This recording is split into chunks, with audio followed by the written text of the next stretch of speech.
For some time I've been wanting to make a video encouraging others to be good, safe drivers. When I drive, I kind of treat driving like it's a video game. I'm looking way ahead. I actually play a game in my mind that other drivers are trying to beat me to other places, which that's fine. They can win that race to the next traffic light. Other drivers are pulling out in front of me. Children are running out in the street.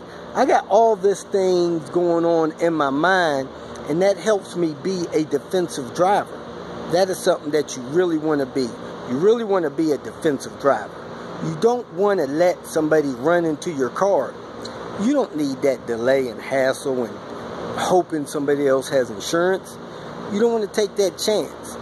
It's not worth it. It's not worth waiting for the police for an hour and a half to show up to have a police report filled out, only to hassle with the insurance company on who's going to fix what car, if the car is going to be fixed right, having a car painted over and over again because the color doesn't match, and just all kind of things.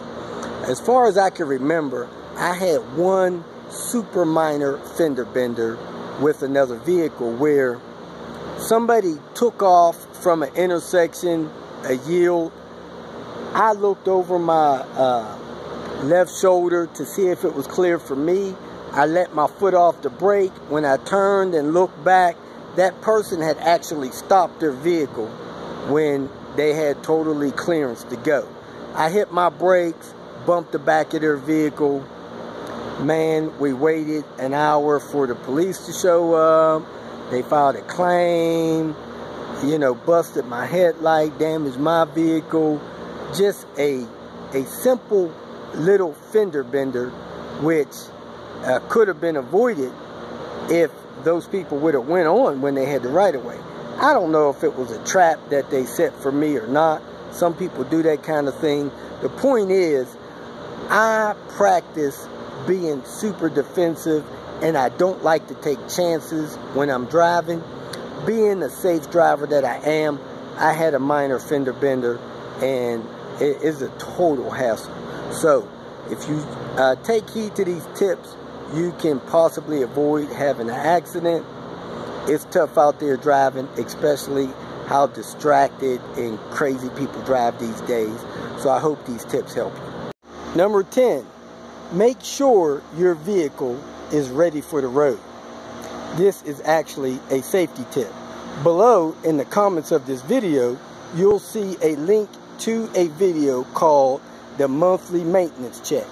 And what you want to do is you want to look over any vehicle that you're driving. It's just a brief checkup once a month that you should do to make sure that your vehicle is ready for the road.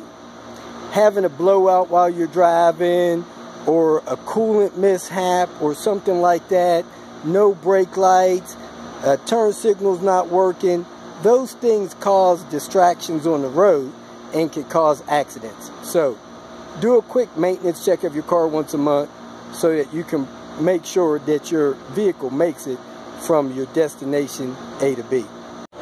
My next tip, prepare to drive before you drive. Before you start driving, you need to make sure that you have prepared to drive. Basically what that means is adjust your steering wheel, adjust your seat, set your radio setting, set your mirrors, turn your phone on vibrate. Do whatever you need to do to drive before you actually put the car in gear and start driving down the road. You don't need to be distracted, putting on makeup, trying to get your mirrors set, trying to get your seat adjusted. Those things are a distraction from driving. So, prepare to drive before you actually start driving. Make sure you have your safety equipment before you take off on your journey. You want to make sure that if you need a phone in case something happens, in case of emergency, you want to make sure you have water, maybe a couple granola bars or something like that. You want to be equipped and ready for an emergency situation. So make sure you have that before you take off on your journey whether it's a short trip or a long trip.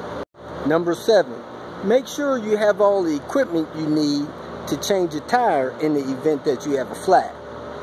That is one of the most, I don't know, useless things to happen to you, is to have a flat tire and not be able to change it. I've seen people on the interstate, on their way to work, and just, you know, it's not that big of a deal.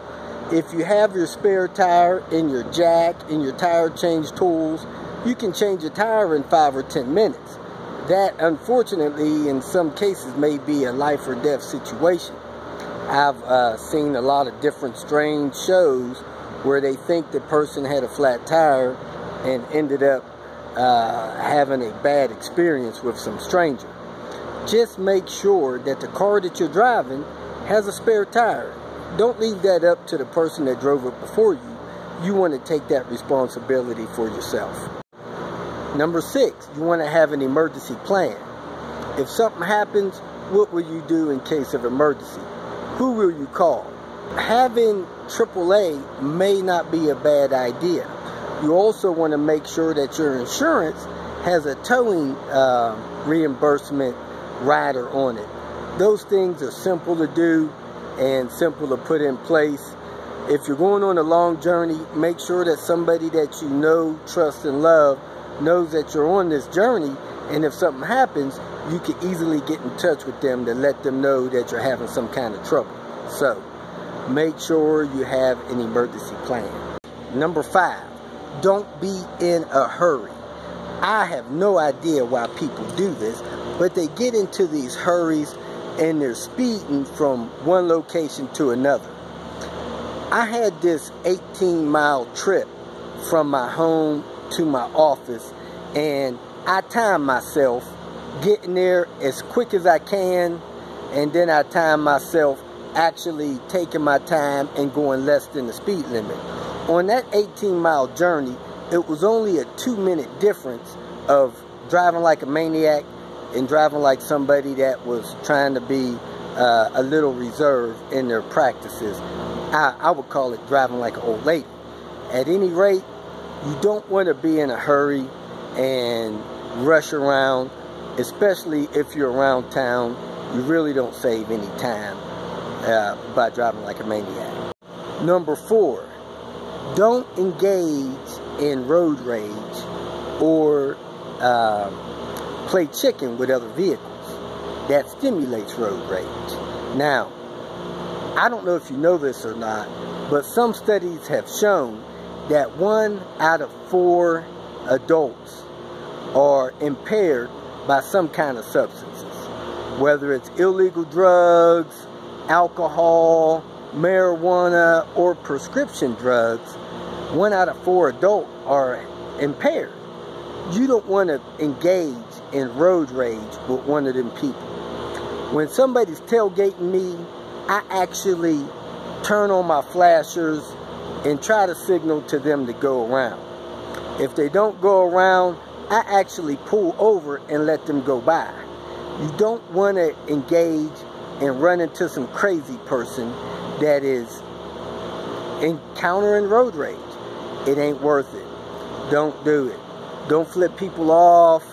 And if for some reason somebody starts following you that you think may be a little bit disoriented, by all means, don't go home.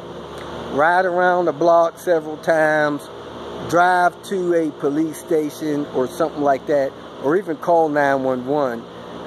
People are, you know, easily excited. If you get into a road rage incident with somebody that's, you know, in a bad place, you could tip them off and they could, you know, cause harm or damage to you or your vehicle. It ain't worth it. An accident's not worth it. The delay in time, dealing with insurance companies, all that stuff. Whatever you do, don't engage or trigger road rage incidents. Number 3, I don't understand this. Why would somebody take these risks and chances? But by all means, don't play chicken with pedestrians. Man, a vehicle is a big piece of metal The average weight of vehicles is about 3,500 pounds. You don't want to engage in a chicken incident with a pedestrian. If they're impaired or don't see you and they walk into the street or something and you hit them, you can easily kill a pedestrian with a vehicle. I promise you, it is not worth the risk. It's not worth the hassle. Don't play chicken with pedestrians. When I was learning how to drive and people was teaching me how to get out and move about on the road, the general rule was that the pedestrian has the right of way. That has long gone, but I promise you, you do not want to be involved in an incident where you hit a pedestrian with a vehicle. It's not worth your time. It's not worth the hours and the days and the months in dealing with that kind of problem. I had a nephew that recently got hit by a vehicle in a crosswalk on a college campus. Totally uncalled for. Don't assume the pedestrian sees you. You watch out for pedestrians and make sure that you don't do anything to hit them. Number 2, under no circumstances should you drive impaired. If you've been out drinking a little bit or taking some kind of prescription medication that can impair your driving, don't do it. It's not worth the trip to the store, the trip to go get a friend, or anything like that. Find somebody that can drive you home or go to the store for you or whatever. You do not want to be the person that has an accident because you're impaired. I promise you, it's not worth it. Don't do it. Don't even consider it. Don't drive impaired.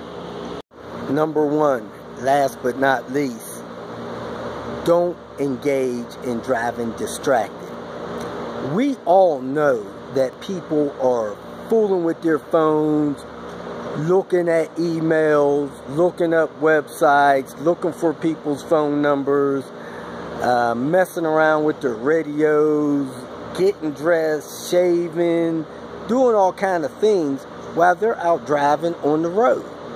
By all means, there is not a text message that's important enough to allow you to engage in driving distracted, getting into an accident, and it is so easy to do. I was simply driving a car one time. I went to set the radio station because I did not prepare to drive before I started driving. I reached down, changed the station on the radio, looked back up, the car was off the road just a little bit. I went to correct, the car went into a skid, sent me sliding across the road. It's just not worth it. Prepare to drive. Don't fondle your phone while you're driving. Please, don't engage in distracted driving. It ain't worth it. The delays that you'll get into if you have an accident. I had someone borrow one of my cars, got into an accident back in January. This is August, and I'm still dealing with that with my insurance company. They actually sent me a letter saying that they were canceling my policies because somebody had an accident. So you don't want to be engaged in an accident for no reason, especially for something as simple as checking a text message or trying to send a text message while you're driving. Don't engage in distracted driving. It's not worth it. I promise you, it's not. So I hope these tips help you learn how to be a safe driver, and I hope you don't have any accidents at all. If you feel that this information was useful, please like it and share it with your social media friends. You can subscribe to my channel so that you will get notifications of future videos that I post. You can follow me on Twitter, and if you need to contact me directly, please visit my website. And if you have any questions, leave them below, and someone or myself will reply to them. Again, thank you very much for watching.